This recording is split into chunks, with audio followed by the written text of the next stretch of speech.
प्यारे दोस्तों, शिक्षा विद प्रजापति यूट्यूब चैनल पर आपका फिर से स्वागत एवं अभिनंदन। आज का अपना जो टॉपिक है ना, वो है विद्युत धारा। यह टॉपिक बहुत ही इम्पोर्टेंट है। क्यों? क्योंकि हर एग्ज़ाम के अंदर इस विद्युत धारा से संबंधित प्रश्न, एक या दो प्रश्न हैं वो पूछे जाते हैं।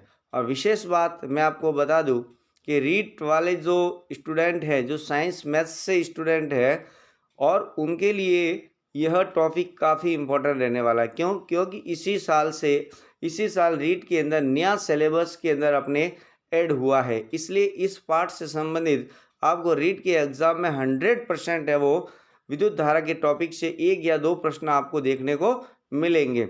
इसलिए इस वीडियो को आप अच्छी तरह से देखें। और ये फर्स्ट वीडियो, इससे संबंधित मैं दूसरा और वीडियो बनाऊंगा, और जितने भी विद्युत धारा से संबंधित जो प्रश्न हैं वो आपको एग्जाम हॉल में देखने को मिलेंगे। या तो आपको सेम टू सेम इसी प्रकार के दिखेंगे, या इसके इर्द गिर्द आपको जो प्रश्न हैं वो आपको 100% वो मिलने वाला है। इसलिए अब समय को खराब नहीं करते हुए अपने आज का टॉपिक स्टार्ट करते हैं, विद्युत धारा। पहला प्रश्न है कि किसी चालक में, सुनना अच्छी तरह से, किसी चालक में आवेश प्रवाह की जो दर होती है इसे क्या कहा जाता है? इसे विद्युत धारा कहा जाता है। चालक क्या होता है? चालक जिसके अंदर विद्युत धारा क्या होती है? प्रवाहित होती है, उसको अपन कहते हैं चालक। कोई परिपथ है, ठीक है ना, उस परिपथ में क्या हो रही है? धारा है वो प्रवाहित हो रही है। तो धारा प्रवाहित कहने का मतलब वहाँ पर इलेक्ट्रॉन में आवेश प्रवाह की दर हो रही है। तो आवेश प्रवाह की जो दर होगी ना, उससे क्या कहेंगे? विद्युत धारा कहेंगे। समझ में आ गया होगा? किसी चालक में आवेश प्रवाह की दर को क्या कहा जाता है भैया? विद्युत धारा कहा जाता है। क्लियर हो गया होगा आपका पहला प्रश्न, कोई दिक्कत नहीं होगी। किसी चालक में आवेश प्रवाह की दर को क्या कहते हैं? विद्युत धारा। क्लियर। दूसरा प्रश्न, विद्युत धारा का मात्रक, वेरी मोस्ट इंपॉर्टेंट बता रहा आपको, विद्युत धारा का मात्रक। और मात्रक याद करना बहुत ही सरल है। देखिए, विद्युत धारा को डिनोट करेंगे अपन आई से। आई बराबर आवेश प्रवाह की दर। आवेश को किससे लिखते हैं अपन? क्यू से। अपन आवेश प्रवाह की दर का मतलब यहाँ मतलब क्या है? समय है। कुछ समय का छोटा बल कौन सा होगा? सेकंड। तो धारा को अपन क्या लिखेंगे? आई बराबर क्यू अपॉन टी लिखेंगे। क्या लिखेंगे? आई बराबर क्यू अपॉन टी। तो आवेश प्रवाह की दर, जो सूत्र है ना, मैंने विद्युत धारा का जो अभी परिभाषा बताई है, उसको अपन गणितीय रूप में क्या लिखेंगे? आई बराबर क्या लिखेंगे? आई बराबर हो जाएगा क्यू अपॉन टी। जहाँ पर ये क्यू है ना, क्यू क्या है? क्यू का मतलब होता है आवेश, और टी का मतलब क्या है अपना यहाँ? सेकंड। क्लियर हो गया होगा आपको? तो आई बराबर क्या होता है? Q upon T. और आवेश का मात्रक क्या होता है? इंपॉर्टेंट है, याद रखना। आवेश का मात्रक याद रखना आप। आवेश, और आवेश को किससे डिनोट करते हैं भैया? क्यू से। किससे डिनोट करते हैं? क्यू से। और आवेश का मात्रक क्या होता है? आवेश का मात्रक होता है भैया कूलाम। क्या होता है? कूलाम। क्लियर हो गया होगा? आवेश का मात्रक क्या होता है? कूलाम होता है। तो विद्युत धारा का एम्पीयर आपको बहुत ईजी तरह से रटना नहीं है, कि धारा का बहुत सारे स्टूडेंट जो होते हैं वो क्या करते हैं? रट लेते हैं, मात्रक भूल जाते हैं। अपने को परिभाषा याद होनी चाहिए। परिभाषा जब याद है, उसको गणितीय रूप में लिख लो, आराम से उसका मात्रक निकल जाएगा। ठीक है ना? तो विद्युत धारा आई बराबर क्या होता है? Q upon T. तो क्यू आवेश, आवेश का मात्रक क्या होता है? कूलम। और बटे में क्या है आपका? टी। टी का मात्रक, समय का मात्रक क्या हो जाएगा? सेकंड। तो कूलाम प्रति क्या हो जाएगा आपका? सेकंड। ये भी मात्रक सही। कई बार ऑप्शन के अंदर आपको इसी प्रकार से दे रखे होते हैं। जब निम्न में से विद्युत धारा का मात्रक है, ऑप्शन एक दे दिया एम्पियर, दूसरा दे दिया कूलाम प्रति सेकंड, तीसरा दे दिया कूलाम प्रति सेकंड स्क्वायर। ठीक है ना? इस टाइप से आपको दे देंगे ओम वगैरह, प्रतिरोध, ऐसे कोई भी दे सकते, ओम इंटू मीटर ऑप्शन दे सकते हैं। उसमें पूछ सकते हैं कि ए और बी दोनों ऑप्शन आपके सही हो जाएंगे। एम्पियर भी अपना सही है, और कूलाम प्रति सेकंड भी सही है। बार बार इनको क्या, कूलाम प्रति सेकंड, कूलाम प्रति सेकंड को अपन क्या लिख सकते हैं? एम्पियर भी लिख सकते हैं। याद हो गया होगा आपको अच्छी तरह से।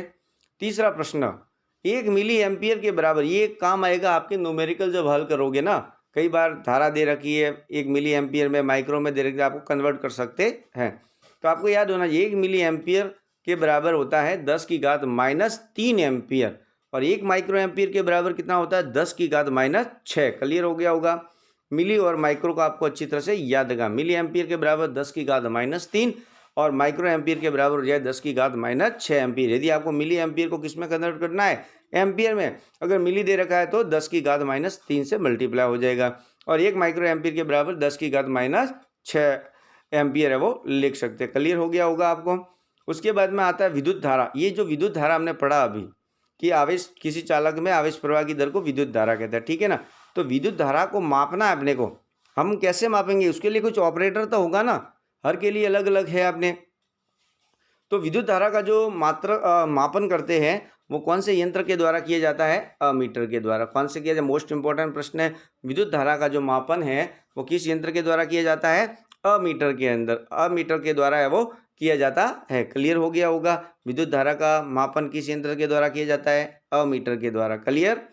अब दूसरी बात है कि अमीटर को परिपथ के अंदर कौन से क्रम में जोड़ा जाता है। दो आपको बता दूं, एक श्रेणी क्रम होता है, एक होता है समांतर क्रम होता है, ठीक है ना। तो अमीटर को परिपथ में कौन से क्रम में लगाया जाता है, अच्छा इंपॉर्टेंट प्रश्न है, ध्यान देना अच्छी तरह से। श्रेणी क्रम में लगाया जाता है। केवल किस क्रम में लगाया जाता है, श्रेणी क्रम में। याद हो गया होगा आपको अच्छी तरह से। आगे देखते हैं अपन विभवांतर, ठीक है ना। विभवांतर का मापन यंत्र, विभवांतर को मापना है आपको, तो किस यंत्र के द्वारा नापेंगे, वोल्ट मीटर के द्वारा। अच्छे दोनों प्रश्न इंपॉर्टेंट है, ध्यान रखना। अमीटर को किसमें क्रम में लगाया जाता है, श्रेणी क्रम में। और विभवांतर को मापने का यंत्र कौन सा है, वोल्ट मीटर को। और पूछा जाए कि वोल्ट मीटर को परिपथ के कौन से क्रम में लगाया जाता है, तो श्रेणी क्रम में आ जाएगा। क्लियर हो गया होगा, वापस बता देता हूँ। विद्युत धारा का मापन करना है तो कौन सा उपकरण होगा, अमीटर होगा। और अमीटर को परिपथ के कौन से क्रम में लगाया जाता है, श्रेणी क्रम में। अगर आपको विभवांतर नापना है तो कौन सा यंत्र लोगे आप, वोल्ट मीटर लोगे। और वोल्ट मीटर को परिपथ के कौन से क्रम में लगाया जाता है, समांतर क्रम में। अच्छी तरह से आपको याद हो गया होगा। उसके बाद देखते प्रतिरोध। प्रतिरोध का मात्रक भी पूछा जाए। प्रतिरोध का मात्रक जो होता है वो होता है ओम, और उसको एक संकेत के द्वारा भी बता सकते हैं। ओम को इस प्रकार से लिखते हैं, ठीक है ना। तो प्रतिरोध का मात्रक क्या हो जाएगा, आपका ओम हो जाएगा। क्लियर। उसके बाद देखते हैं अपन प्रतिरोधकता, मोस्ट इंपॉर्टेंट है दोनों, कंफ्यूज मत होना। प्रतिरोध का मात्रक होता है ओम, और प्रतिरोधकता का मात्रक क्या होता है, ओम इंटू मीटर होता है। क्या होता है, ओम इंटू मीटर। क्लियर हो गया होगा आपको। प्रतिरोध का मात्रक ओम, प्रतिरोधकता का मात्रक ओम इंटू मीटर। उसके बाद दो प्रश्न बहुत शानदार है, वो भी अच्छे हैं कि सर्वाधिक जो प्रतिरोध होता है किस धातु का होता है। सर्वाधिक जो प्रतिरोध होता है वो होता है आपका एल्यूमिनियम का, और सबसे कम प्रतिरोध है वो किसका होता है, चांदी का। क्लियर हो गया होगा आपको। यदि वीडियो आपको अच्छा लगे और इसी प्रकार के आपको टेस्ट सीरीज की आवश्यकता है तो इस चैनल को लाइक शेयर सब्सक्राइब करना ना भूलें। थैंक यू, धन्यवाद। जय हिंद, जय भारत।